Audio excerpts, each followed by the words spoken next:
안녕하세요. 서영주입니다. 오늘은 바리새인과 세리에 관한 예수님의 비유 말씀과 실제로 예수님을 만난 세리장 삭개오의 이야기를 통해 우리 신앙의 바른 자세에 대해 생각해 보도록 하겠습니다. 예수님께서는 자기를 의롭다고 믿고 다른 사람들을 멸시하는 바리새인들에게 다음과 같은 비유로 나무라셨습니다. 어느 날 두 사람이 기도를 하러 성전에 올라가는데 한 사람은 바리새인이었고 다른 이는 세리였답니다. 그런데 성전에 올라간 바리새인이 서서 혼잣말로 하나님, 제가 토색이나 불이나 간음을 하는 그런 자들과 같지 않고 또 사람들을 착취하는 세리와도 같지 않음을 감사드립니다. 저는 일주일에 2번씩 금식하고 또 소득의 11조를 드리나이다 라고 자기의 의를 내세우는 기도를 했답니다. 그런데 세리는 멀리 서서 감히 눈을 들어 하늘을 쳐다보지도 못하고 다만 가슴을 치며 하나님이여 저를 불쌍히 여기소서 저는 죄인입니다 라고 흐느꼈답니다. 예수님께서는 그런데 이 두 사람 중에서 의롭다고 인정받은 사람은 바리새인이 아니고 세리라고 말씀하셨죠. 그러시면서 예수님께서는 바리새인들에게 무릇 자기를 높이는 자는 낮아지고 자기를 낮추는 자는 높아지리라고 다 이르셨습니다. 당시 바리새인은 유대 사회에서 율법을 잘 지키고 구제와 헌금은 물론이고 기도와 금식도 잘 실천하는 사회 지도층 인사들로서 일반 유대인들의 존경을 받던 자들이었죠. 그런데 예수님께서는 그들의 외형적 형태가 다른 사람에 비해 얼마나 돋보이는가를 보지 않으시고 그들 마음속의 영적 교만이나 위선을 보시고 지적하시면서 그런 부정적인 자세에 대해 경계하시는 말씀을 하신 거죠. 이 이야기에 나오는 것처럼 다른 사람들과 구분해서 자신의 도덕성이나 신실함을 자랑하고 우쭐대는 교만한 성품을 드러내거나 외식에 흐르는 종교 행위에만 열중하는 신앙적 위선을 내보인다든지 또 자기 의를 내세우고 자기 가시에 집착하는 그런 바리새인들에 대해서 예수님께서는 독사의 자식이라는 심한 꾸지점까지도 하신 적이 있었죠. 사실 오늘날에도 우리 주변을 보면 여기 나오는 바리새인과 같이 교만하고 위선적이며 외식에 흐르는 무늬만 기독교인 자들이 없지 않죠. 하지만 이런 현대판 바리새인들은 자신들의 신앙적 결함을 깨닫지 못하고 교회에서 목소리를 높이기 일쑤죠. 시급히 고쳐져야 할 안타까운 모습입니다. 그렇다면 여기 나오는 세리라는 직업은 당시 사람들에게 어떤 평가를 받았을까요? 그 당시 세리는 로마 제국과 도급제를 채택해서 세금을 징수하고 일정액을 당국에 납부하면 나머지 돈은 자신들이 다 착복했죠. 그래서 그들은 자기 몫을 더 많이 받아가지려고 사람들로부터 더 많은 세금을 부과하고 그 돈을 거두어 드리는 데만 늘 골몰했습니다. 그래서 세리라고 하면 악덕몰이배고 백성을 착취하는 탕간오리로 보는 게 일반의 인식이었죠. 오늘날에도 당시의 세리와 같은 그런 부패하고 타락한 자들이 교인이든 아니든 간에 사회 각 분야마다 늘 있기 마련이죠. 그런 자들에 대해서 세상은 지금도 여전히 손가락질하고 분노하기까지 하죠. 그런데 당시에 그런 자들 가운데서도 오늘 비유의 이야기에서 나오는 세리처럼 자신의 죄에 대해 통회하고 애통해하는 마음이 가난한 자들이 있었습니다. 누가복음 19장에 보면 예수님께서 여리고 마을로 가셨을 때 그곳에서 세리장을 만나시게 되죠.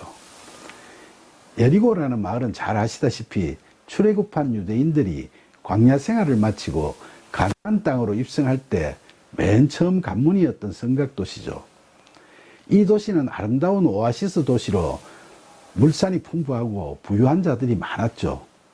그러다 보니까 세리들이 다른 마을보다 더 많은 돈을 거두어 드릴 수 있었고 세리들의 우두머리인 세리장 삭개오는 남다른 부와 권력을 누리고 있었던 자라고 할 수 있겠죠. 그런 삭개오가 예수님께서 자기 마을에 오셨다는 소식을 듣고 평소 예수님이 어떤 분이신지를 늘 궁금했던 까닭에 그분을 만나러 나왔던 겁니다. 하지만 그는 키가 너무 작아서 몰려드는 군중 속에 묻혀버리다시피 돼버리는 바람에 그 많은 사람들 틈새에서 도저히 예수님을 볼 수가 없었죠. 그러자 그는 돌무화과 나무 위로 올라가서 그 앞을 지나가시는 예수님을 볼 수 있게 됐습니다. 그런데 여기서 우리는 삭개오가 왜 예수님을 만나러 갔고 또 왜 나무 위에까지 올라갔을까를 좀 더 묵상해 볼 필요가 있습니다. 성경에는 그가 예수님께서 어떤 분이신가 보고 싶어 했는데 키가 너무 작아서 볼 수 없으니까 나무 위로 올라갔다고 되어 있죠. 그런데 무슨 철없는 어린애도 아니고 당시 그 마을에서 지체가 높았던 그가 사람들의 시선을 아랑곳하지 않고 단순히 예수님께서 어떤 분이신지 궁금해서 나무 위로까지 올라갔다는 건 아무리 봐도 너무나 파격적인 행동이었죠. 따라서 삭개오가 대중 앞에서 그런 행동까지 서슴지 않았다는 건 평소 예수님께 대한 갈급한 마음이 굉장히 컸다는 걸 추측할 수 있습니다. 남다른 부와 권력을 누리면서도 마음 한구석에 채워지지 않는 공허함과 허무감으로 번민하던 그는 예수님의 소문을 듣고 그분을 만나 위로받으면서 인생을 값지고 보람있게 살아갈 수 있는 답을 얻고 싶었던 마음이 간절했던 것이 아니었을까요? 그래서 아무 부끄러움도 느끼지 못하고 어쨌든지 예수님을 한번 뵈야겠다는 마음만으로 그런 파격적인 행동을 했던 겁니다.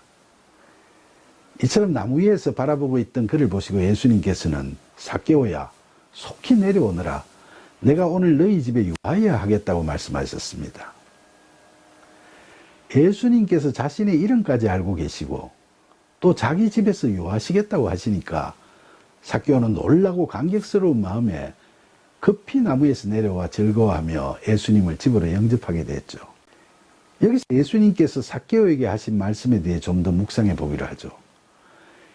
예수님께서 그를 한 번도 만나보지도 않으셨는데도 삭개오라고 그의 이름을 이미 알고 부르신 것은 하나님의 아들로서의 능력을 보여주시는 것으로 여겨지죠. 그리고 삭개오라는 이름은 의로운 사람, 순수한 사람이라는 뜻을 가지고 있습니다.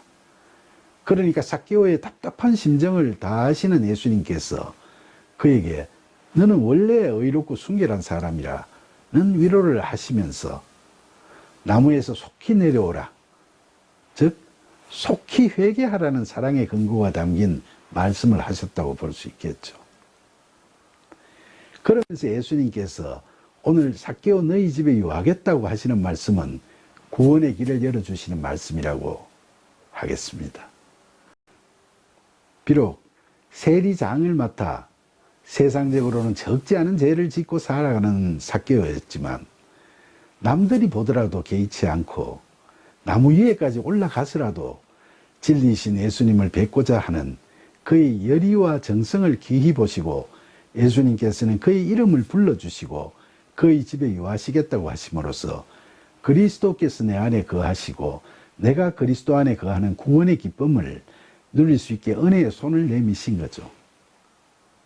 하지만 그곳에 몰려와 있던 사람들은 이 만남의 장면을 보면서 삭개오는 착취를 일삼는 세리 중에서도 어떠면 세리장인데 그런 죄인을 예수님께서 왜 그처럼 반갑게 만나시고 또 어떻게 그런 죄인의 집에 유하시려고까지 하시는가 하고 다들 수근거렸죠.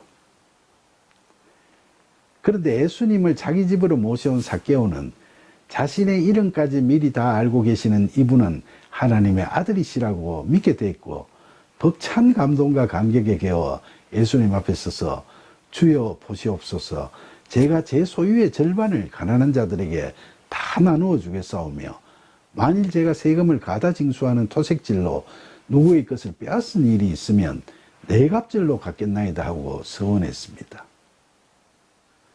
이처럼 삭개오는 지난날 돈만 밝히고 악착스럽게 긁어모으던 죄를 다 참여하고 그동안 인생에서 가장 소중하게 주인 삼던 돈이나 횡포를 일삼던 권력도 다 내려놓고 새 인생을 살겠다고 예수님께 약속드린 거죠.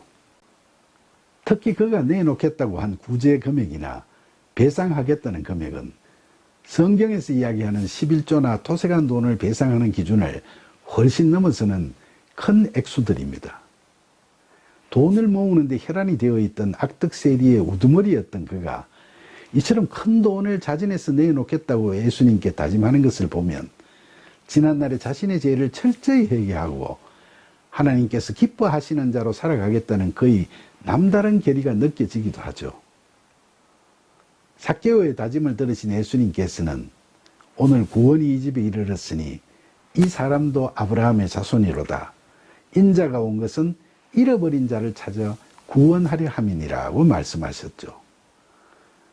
이처럼 일반 사람들이 생각할 때는 영원히 구원받지 못할 자 같던 못된 세리, 그 중에서도 세리 장인 삭개오에 대해서 예수님께서는 그의 회개와 결단을 보시고 이 사람도 구원의 언약을 받은 아브라함의 자손이라고 말씀하셨던 거죠. 그렇게 하심으로써 예수님께서는 잃어버린 양같이 하나님의 품을 떠나 세속적으로 부패하고 타락한 자로 살아온 그런 자를 찾아서 회개하게 하시고 구원하시려고 당신께서 이 땅에 오셨다는 사실을 사람들에게 분명하게 밝히신 겁니다. 사랑하는 여러분, 회개하고 구원의 기쁨을 누리게 된 삭개오의 이야기를 묵상하다 보면 우리는 그동안 하나님을 벗어나 교만하게 숱한 잘못을 저지르고 살아온 죄인된 우리 자신에 대해서 애통한 마음을 금할 수 없습니다. 그리고 하나님의 은혜 없이는 우리는 아무것도 아니라는 가난한 심령으로 지난날을 되돌아보며 회개의 눈물을 흘리게도 됩니다. 돈이나 권력 같은 그동안 우리가 주인 삼아오던 세상적인 것들이 다 헛되고 헛된 것임을 통감하게 되는 거죠. 이처럼 우리가 하나님 앞에서 우리의 죄를 자백하고 참회하면 성령께서도 우리의 연약함을 도우십니다. 우리가 늘 성경 묵상과 기도에 힘쓰면 성령께서는 우리로 하여금 그동안 주인 삼아오던 모든 걸 다 내려놓을 수 있게 우리를 이끌어 주시고 도와주시죠. 이처럼 은혜로우신 성령의 인도하심에 따라 그 옛날 세리장 삭개오가 그랬던 것처럼 온전한 내려놓음과 순종하는 마음으로 사랑과 은혜가 충만하신 하나님의 구원의 손길을 붙잡을 수 있는 저와 여러분이 되기를 간절히 바라면서 우리를 찾아오시고 우리를 부르시는 예수님의 이름으로 기도드립니다. 아멘.